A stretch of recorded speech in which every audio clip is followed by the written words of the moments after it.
Mzee, let me say on behalf of the people and government of Kenya, we very sincerely appreciate your undertaking this state visit as a way of consolidating the friendship and the relationship between our two countries. We are building on an already existing solid foundation between our two countries in many areas of diplomacy, of trade, of investment, people-to-people relations. And I very want to say sincerely that we don't take your coming to Kenya for granted. Africa has lost a lot of time. It's now more than 60 years since independence, and Africa still has a lot of problems. And this is because of what I mentioned to you, the philosophical, strategic, and ideological mistakes which were made by the African leaders. They could not accurately define the historical mission. What is the historical mission at independence?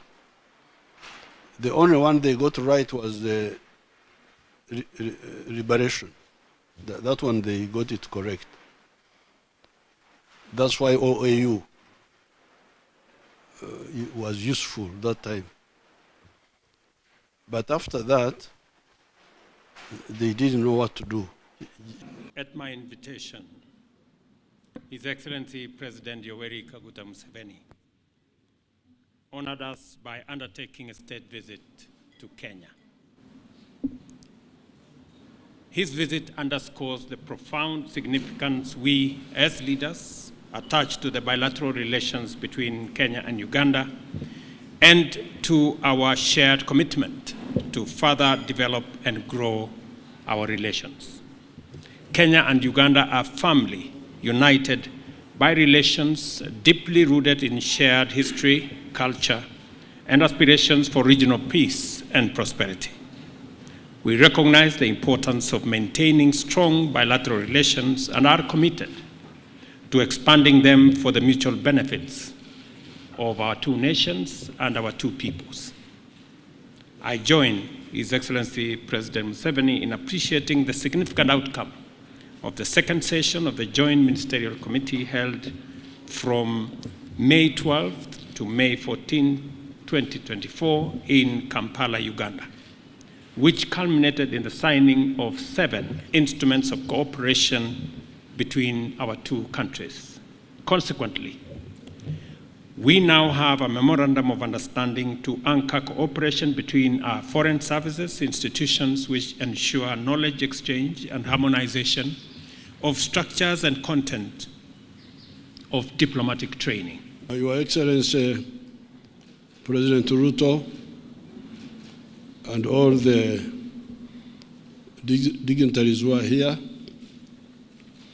as you heard, His Excellency summarized what we have agreed, the agreements, the protocols.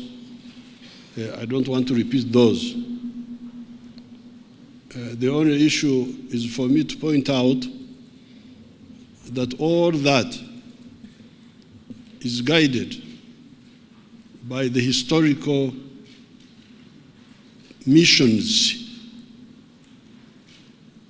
which the Africans have finally crystallized. More than 60 years ago, when we got independence, we did not harmonize properly on the historical mission beyond liberation.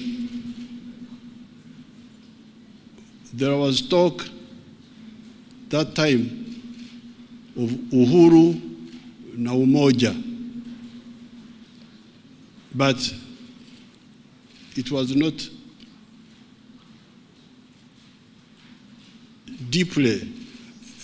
disassembled. What did Uhuru na Umoja mean? That's why, therefore, we have lost 6 decades. And as you can see in Africa, we have got so many problems. The collapse of state authority in so many countries. This is not accidental. This is really, this was inevitable and it was predictable. This is the only way not to leave anybody behind. And to remove the irrationality. You look at Africa. Africa really is amazing. And Latin America. Because Africa is one house, one building. Now, the sitting room is another country. The bedroom is another country. The other one is another country. Now, to go from the bedroom to the outside, you must go through another country. You must go get a visa. You must get. What's this now? Uganda is part of Kenya and part of Tanzania and part of DRC, but we are in the bedroom there. You fellows here, you are in the sitting room. Now, to go out, we must know. Please, can I go? Can I come to the sitting room? It is so irrational, so irrational. So I thank His Excellency for inviting me. Please don't allow me to talk, because if you give me audience, you do so at your own risk. I can talk for ages. Thank you very much.